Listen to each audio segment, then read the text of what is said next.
Steve with Time BBQ. So I went down to my local market, picked up a whole bone-in ribeye loin, and I am going to steak it out, and here's how I do it. So essential to have a cutting board. In order to keep the cutting board from sliding around, just lay down an old towel, place your cutting board on. No more slip, good to go. This is a booze block with the drip ring. It's nice for cleanup. Other essential tools in the process today is a steel and several knives. Mad Cow Cutlery, great resource for your cutlery needs. So these are the tools I'm going to be using. I do have nitrile gloves. Probably won't be using those today. I like working with hands just for my touch and my feel. I have washed my hands prior to the video. And let's get to the star of the show. One whole bone-in ribeye loin. So a great way to buy these when they go on sale, buy them whole, bone-in, and do the butchering yourself. Helps save a lot of money. All right, we're going to take it out of the cryovac. Get a couple towels, which I'll be using.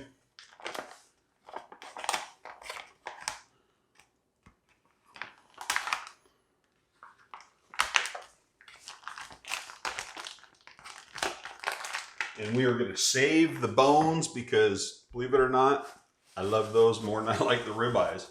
They're great food.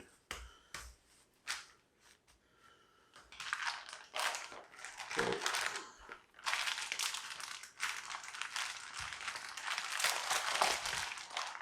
if you can, keep your loins cold. You can put it in the freezer for a few minutes, up to 30 minutes, an hour before you're doing your meat cutting. Meat's a little firmer, it makes it a little easier to slice. So what we have is we have the beef plate back ribs. We're going to pull these off, and then this just has some membrane and silver skin from the chine bone, which sits right here. We're going to clean those off. I'm going to slice my steaks about 1 1/8 to 1 1/4 inches thick. May sound familiar to you. And here's how I do that.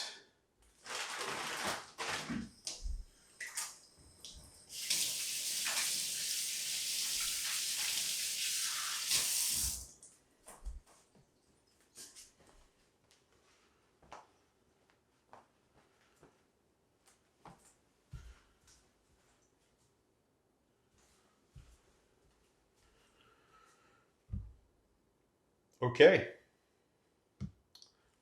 I'm using my 6-inch semi-flexible boning knife. I want to be very careful how I pull this off the eye of the loin. I'm going to use a pulling tip stroke technique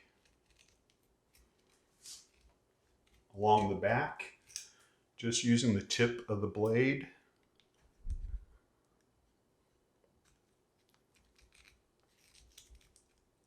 And work my way down.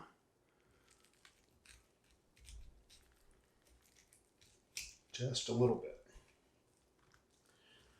After I do that, I'm going to flip the rib around once I get under, and I'm going to keep the knife blade angled upwards against the bone as I work my way on the bone. That way I don't gouge into the steak.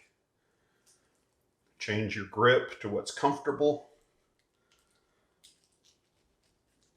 And I can hear that knife blade just riding right on the back of that bone. And that's exactly what I want. Now, obviously, you want to be careful when you're coming through. You don't want to be cutting yourself. That just isn't a good thing to do. Now, you can use a Kevlar protective glove if you're not comfortable. I'm comfortable, so I don't. It doesn't mean I won't cut myself. And I'm using the tip of my knife and just continuing that cut process. Keeping it nice and tight. Take your time, there's no hurry. And use the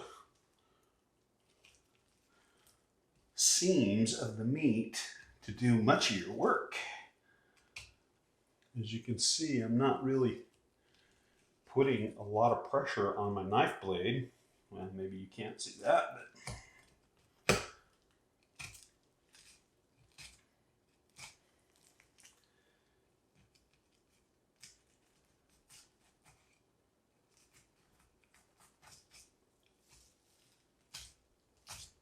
so that is fine.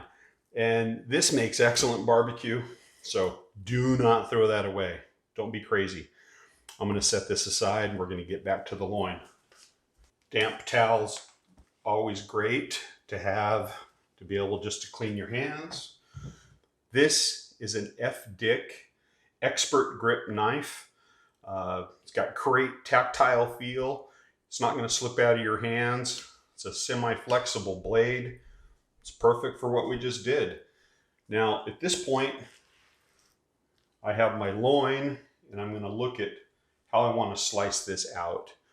Now, obviously, this end of the loin, no spinalis. So if I have to start my cuts on this end every 1.125 inches, I'm going to be fine with that, keeping my knife straight, and this is going to be my cheater end.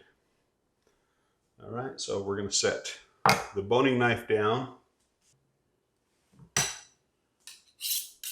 Use the steel just to clean the edge up. Some people use the steel away from them. Totally acceptable. I like drawing towards me. Again, acceptable, but watch your thumb. Okay, word of wise, don't keep your thumb out here. Keep it back. Watch the tip. Right? Be careful with that. And when you don't watch your tip, right, I don't know if the light's going to show that right there. You can see some little marks where the tip has scored the honing rod. Yeah. If your thumb's there, guess what's getting cut? Don't want that. All right. So the first cut I'm going to make, I'm just going to clean this very end up just ever so much.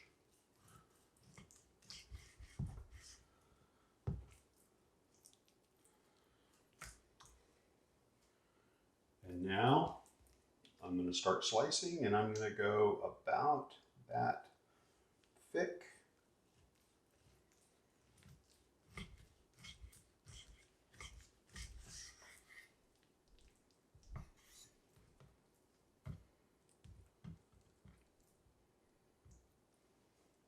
We'll display these as we get further down.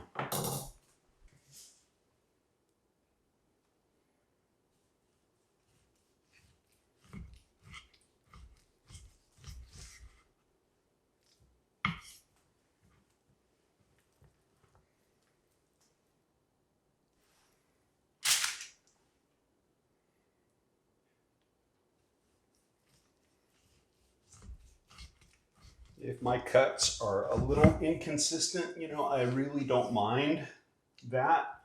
And the reason I don't mind that is no matter how diligent meat cutters are, given all the locations of the SCA, you're going to get varying thicknesses. There was one comp where somebody measured their steak and it was 1.75 inches thick. So, you know, sometimes you're going to have those days. You're going to have thick steaks. Some days you're going to have a steak that might be a little shy of the SCA 1.125 to 1.25 thickness. That's bound to happen, but as a competitor, you got to be prepared to cook what's on the table. So having various thicknesses as you're cutting, no big deal. That's the way it's going to be.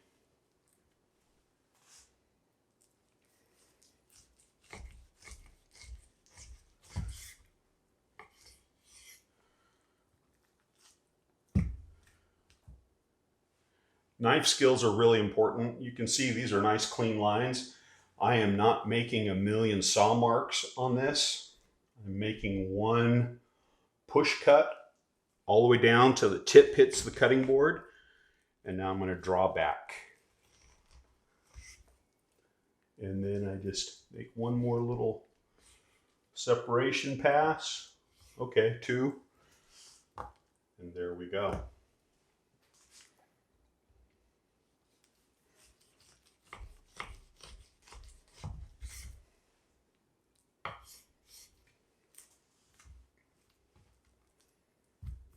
And a lot of you have meat cutters that do this for you, and that's great. Every SCA competitor should have a local butcher that they consider their own and use their help often, use their services.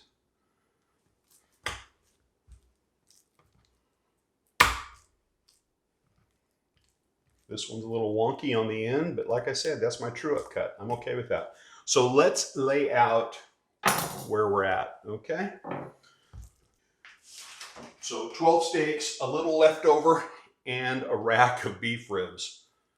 And that's pretty dang good value. There is not a lot of waste on here. At this point, you can trim the tail off or leave them just like this. If you're going to simulate a full SCA practice, I recommend leaving it like this. When you practice, take your steak out of the freezer, do a full competition practice trim, tie, pin, whatever you do at competition, replicate it from this stage forward and have a great cook. I hope this was helpful to you. Steve, Part-Time Barbecue here. If you have any questions or comments, leave them down in the comment section. Great value way to practice cooking for competitions